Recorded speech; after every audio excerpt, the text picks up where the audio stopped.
structures of cerebral hemisphere. So we are beginning our basics of neurology, and we have seen already the structure of a neuron. We have also seen the synaptic structure. Now we are going to see the structure of a cerebral hemispheres. So I will draw a brain structure here. So first we will just cover the morphology per part. Okay, so this is helmet like structure. If we draw the cerebrum from one side, then major structure here is your central sulcus. Okay, then this is superior frontal sulcus, middle frontal sulcus, and the inferior frontal sulcus. Okay, so what are gyri and what are sulci? Gyrus singly, in plural it is gyri. So gyri are the elevations on the brain parenchyma. Okay, and sulci are the depressions on the brain parenchyma. Okay, so gyri are the elevation and sulci or sulcus singly it is called sulcus, they are the depressions. Okay, so due to the sulci the brain is divided into the different gyri, and mainly we divide the brain into four lobes, which is the frontal lobe, parietal lobe, occipital lobe, and temporal lobe. Okay, so I will write in short: the frontal, parietal, the occipital, and the temporal. So these are four lobes. So now again in the structure we will see it one by one. So I will tell you first the division of the lobes. So lobes are divided according to the sulci. Okay, so this structure I told you, this is a central sulcus, and this central sulcus divides the frontal lobe and parietal lobe. It is the border. So this front part is called as frontal pole, anteriormost part. From frontal pole, the frontal lobe extends from frontal pole to central sulcus. Then there is starting of the parietal lobe, and parietal lobe extends up to the parieto-occipital sulcus. Okay, this is the parieto-occipital sulcus. And if we draw a line from the parieto-occipital sulcus to the pre-occipital notch, okay, this is pre-occipital notch. So if we draw a line from, this is, what is this, parieto-occipital sulcus. If we draw a line between these two, this part is your occipital lobe, and the line separating parietal and occipital lobe is parieto-occipital sulcus, and this pre-occipital notch separates occipital lobe and temporal lobe. Now if this structure which I have drawn inside the temporal lobe just above, this is called as Sylvian fissure. Okay, and this Sylvian fissure, if we draw a line from Sylvian fissure to the parieto-occipital sulcus, this line, okay, and this imaginary line separates these two, parietal and temporal lobes. So all this division is imaginary about the occipital lobe, the parietal lobe, and the temporal lobe. Okay, so we have understood the divisions of the all four lobes. Now we will learn one by one the lobe. So first the frontal lobe. The first is this superior frontal sulcus. This is middle frontal sulcus, and the part I have drawn inferior is, this is inferior frontal sulcus, and because of this is superior frontal gyrus, this is the middle frontal gyrus, this much, this all is the middle frontal gyrus, this all is the superior frontal gyrus, and this all is the inferior frontal gyrus. Okay, now in central sulcus, just behind the central sulcus, there is one more sulcus. This is called as precentral sulcus. This is precentral sulcus. So the gyrus just anterior to the central sulcus, behind the central sulcus, this is called as precentral gyrus. Now you can understand why it is called precentral, because it is just before the central sulcus, so it is precentral gyrus. Then this is precentral sulcus, and all this is a part of the frontal lobe. As I told you, frontal lobe extends up to the central sulcus. So there are 4 gyri and 3 sulci and 4 sulci, sorry, 4 gyri and 4 sulci in the frontal lobe. Okay, this is to be remembered very well. Okay, there are more gyri on the inferior part of the frontal lobe, as I will told you that later on. And for now you remember these are the major anatomical structures in the frontal lobe. And functional, if we say superior frontal gyrus, here I will draw a hand and a leg. In the middle frontal gyrus we will draw a beautiful eye. Okay, and in the inferior frontal gyrus we will draw a lip. Okay, why we have drawn this? Now we have drawn the hands and leg, because superior frontal gyrus deals with the motor area. So premotor cortex and supplementary motor area, they are mainly in the superior frontal gyrus. I have drawn eye here, as there is a frontal eye cortex or eye area, it is in the middle frontal gyrus. So middle frontal gyrus में आता है आँख का function, eye cortex.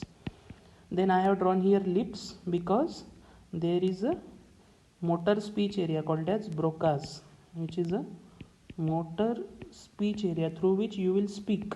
So motor speech area is in the inferior frontal gyrus. So remember, these are 3 functions, main functions of the frontal lobe. There is another video I will make on the functions of cerebral cortex, but this is just a superficial information about the functions. Okay, then let us go to the parietal lobe.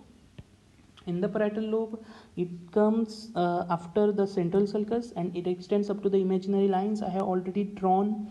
Now this parietal lobe has here there is a sulcus in the parietal lobe. Okay, this sulcus divide the parietal lobe into superior parietal lobule and inferior parietal lobule. It is called as intraparietal sulcus. Okay, this structure is called as here intraparietal sulcus. Okay, and this divides the parietal lobe into superior parietal lobule and inferior parietal lobule. Of course, after the central sulcus there is one more sulcus, and as it is after the central sulcus, it is called as the post central sulcus. This is the post central sulcus. Okay, and the gyri which form due to this sulcus, this is called as post central gyrus. As the gyrus which was before the central is precentral gyrus, after the central it is post central gyrus. And as the frontal cortex the frontal lobe was considered with the motor activity, motor area, this post central gyrus is concerned with the sensory area. Okay, this is the sensory cortex. Post central gyrus is sensory cortex, precentral gyrus mainly concerned with the motor area. We will see it in detail, okay, in the coming time. So for this, basically you remember there is superior parietal lobule, then there is inferior parietal lobule. Okay, in the parietal lobe.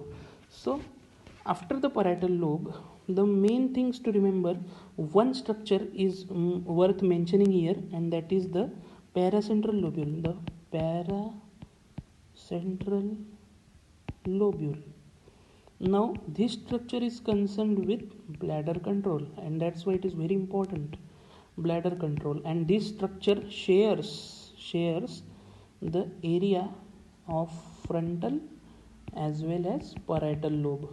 So which are these areas? Of course at the junction. So inferior it is the medial and inferior part of the precentral gyrus here, and medial and inferior part of the post central gyrus. Medial, I am telling you, it is not lateral, medial part. So the medial part of precentral gyrus and post central gyrus, medial part of precentral and postcentral gyrus.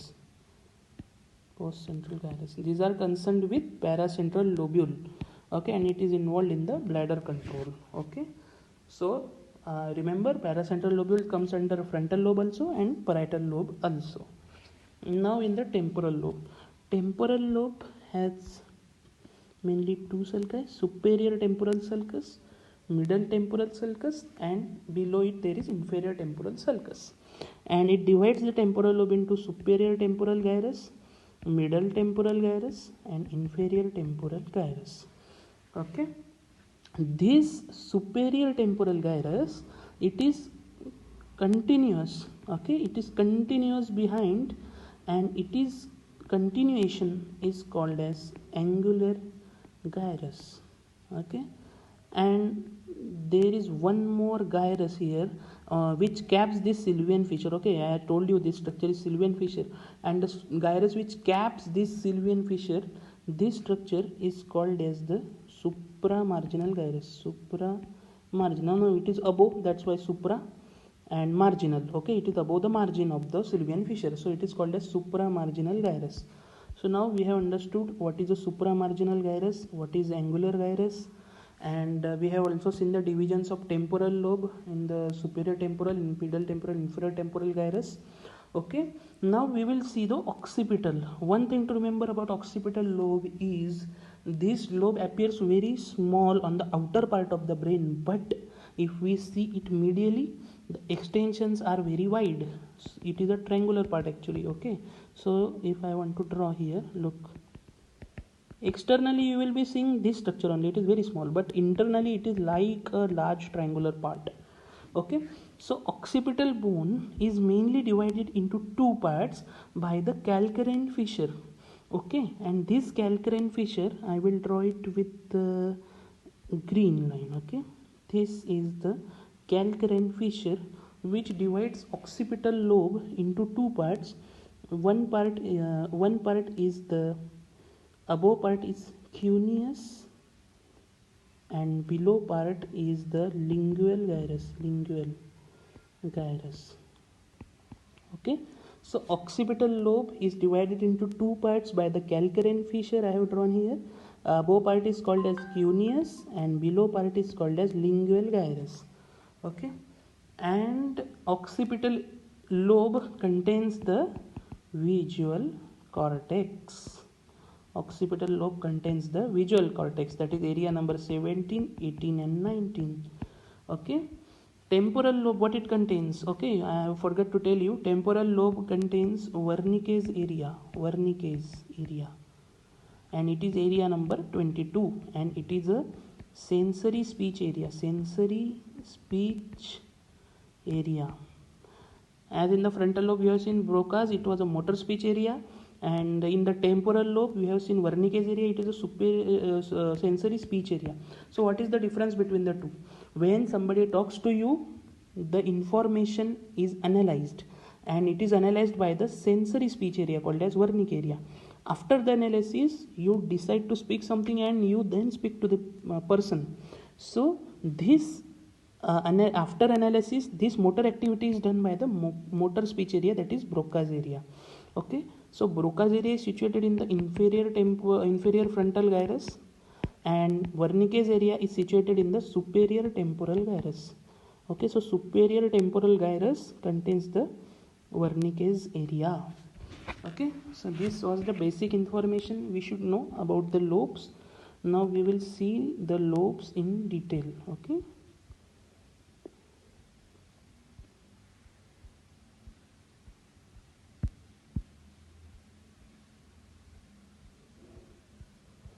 so let us see the lobes in detail.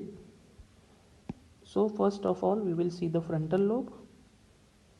The frontal lobe is the extends from the frontal pole to the central sulcus, we know, makes up the anterior one half of each hemisphere, almost one half it makes. Frontal lobe is made up into four principal gyri, that is the precentral, superior frontal, middle frontal, inferior frontal gyri. We already seen it. The precentral gyrus lies just anterior to the central sulcus. Now we have also seen the precentral gyrus. Motor homunculus depicts the organization of the motor strip according to the body part innervated.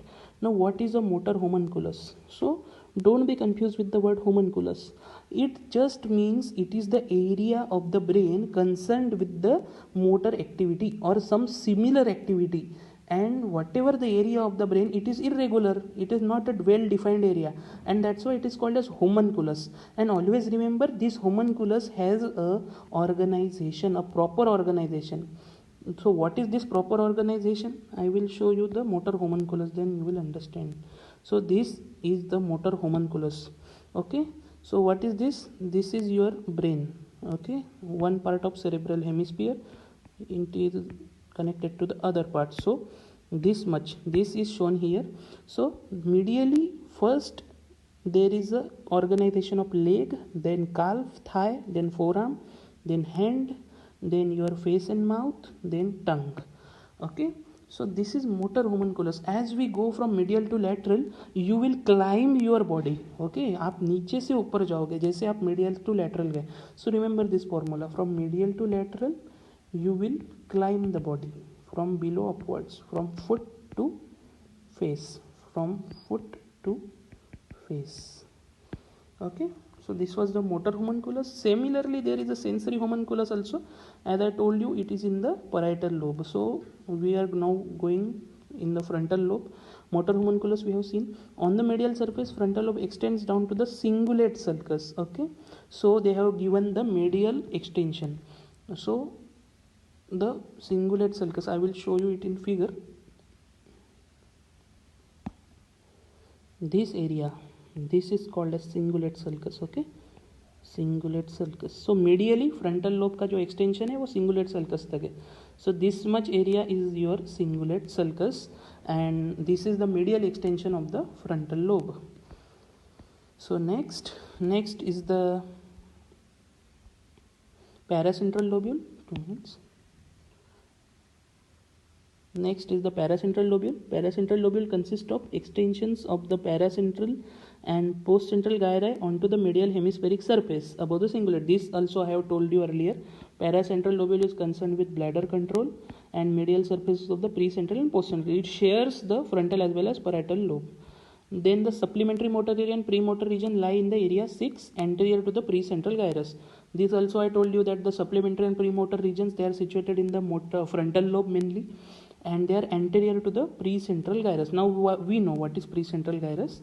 Here if we see precentral gyrus, this is central sulcus, anterior to this is the precentral gyrus, and anterior to this gyrus means here there is supplementary motor area and premotor cortex. Now below they have shown it in more detail. The supplementary motor area is a portion of the superior frontal gyrus that lies on the medial surface, and premotor area lies on the lateral surface. Okay, so both of these lies in the superior frontal gyrus. That's why I have drawn hand and foot on the superior frontal gyrus. If you remember in this figure, here we have drawn the hand and foot. Why? Because there is a motor area, supplementary motor cortex and premotor cortex, which is present in the superior frontal gyrus. So premotor area is on the lateral surface and supplementary motor area is on the medial surface of the superior frontal gyrus. Now I have drawn the eye in the middle frontal gyrus because frontal eye fields are there. That is called area number 8. So this was area number 6 in the superior frontal gyrus. In the middle frontal gyrus there is area number 8. Okay, now further down we will go and we will see the inferior frontal gyrus is divided into pars orbitalis and pars triangularis and pars opercularis. Okay, so don't be confused, just remember inferior frontal gyrus में मैंने क्या बोला था? There I have drawn a lip. Why? Because there was motor speech area, which was Broca's area 44 and 45, and between these three pars areas, orbitalis we know it concerns with eye. So excepting these two areas, or triangularis and opercularis, these two are concerned with motor speech areas. Okay, on the inferior surface, the frontal lobe medial to the inferior frontal gyrus are the orbital gyri. Now I told you earlier, I will tell you the more gyri in the later on in the video.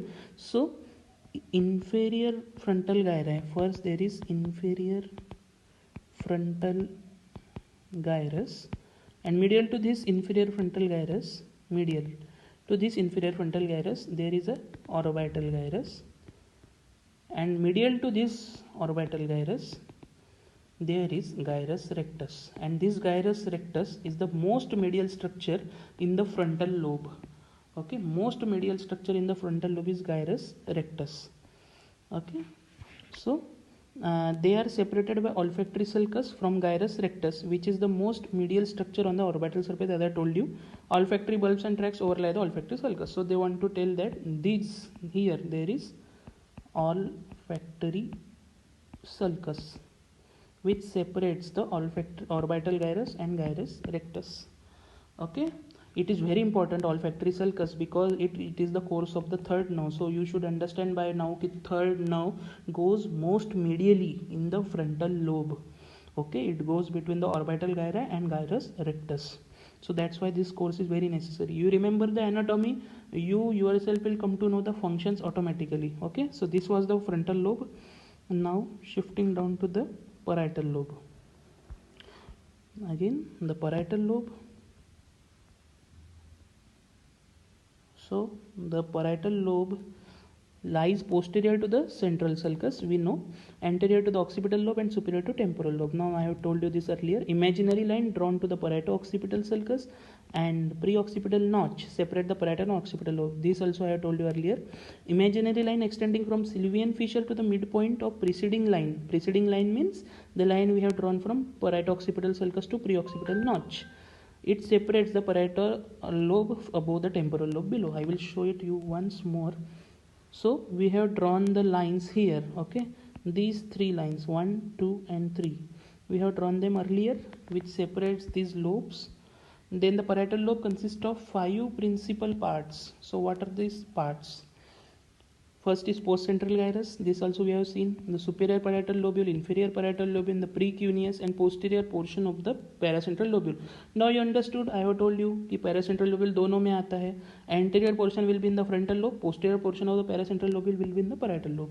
So what is a precuneus? Okay, cuneus I will show you. It will be on the medial surface of the brain. So here you will see the cuneus clearly.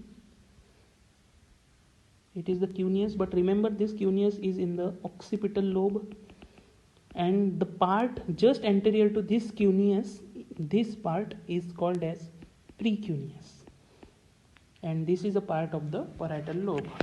Okay, so parietal lobe, what it contains? Postcentral gyrus, superior parietal lobule, inferior parietal lobule, precuneus and posterior portion. Okay, so the postcentral gyrus is the primary visual cortex. This also I have told you earlier. It lies between the central sulcus and postcentral sulcus. This is also we know. Sensory homunculus. Now as I told you, motor homunculus जैसे ही sensory भी होता है, depicts the representation of bony parts in the primary sensory cortex. The secondary somatosensory cortex lies in the inferior portion of the postcentral gyrus. And what is the function of this secondary somatosensory cortex? Look, don't be confused with the word soma. Soma means body, and somatosensory means related to body. So sensation related to body lies in the inferior portion of the postcentral gyrus, like your painful stimuli, like proprioception. Proprio means organization of your body parts in space. This is done by the secondary somatosensory cortex, and I told you earlier that postcentral gyrus is concerned completely with your sensory cortex, sensory sensation, and precentral gyrus is concerned in the frontal area with the motor cortex. Okay, don't forget this.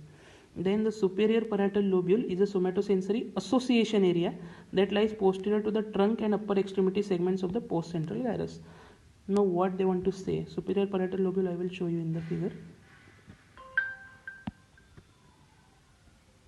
So here it is the superior parietal lobule. Okay, this is intraparietal sulcus which divide into superior and inferior. So this is postcentral gyrus. Okay, so they are saying the superior parietal lobule and this is postcentral gyrus. Now also there is sensory homunculus.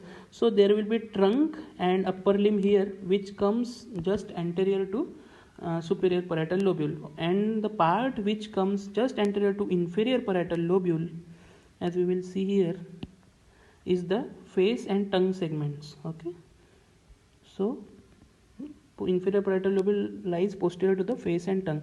So what it shows कि superior parietal lobule जो है it is in front of the upper extremity segments and trunk, and if we go down to the inferior part there will be face and tongue, okay, in the postcentral gyrus. So that also explain you the sensory homunculus, that it goes from below upwards, okay. Then the inferior parietal lobule has two parts, that is the supramarginal gyrus and the angular gyrus. These also I have told you earlier. Supramarginal gyrus is caps the Sylvian fissure, and angular gyrus at the end of the parallel superior temporal sulcus. The inferior parietal lobule is association cortex for somatosensory, visual and auditory function. The precuneus is an area of the cortex just anterior to the occipital lobe on the medial hemispheric surface. Precuneus also I have explained to you earlier. So again I will show you here supramarginal gyrus and angular gyrus, so you will understand more clear. So this capping of the Sylvian fissure, this is by the supramarginal gyrus, and the part which continues with the superior temporal gyrus is angular gyrus, as I told you earlier. Here it is angular gyrus, okay. So next is the temporal lobe. So let us see about the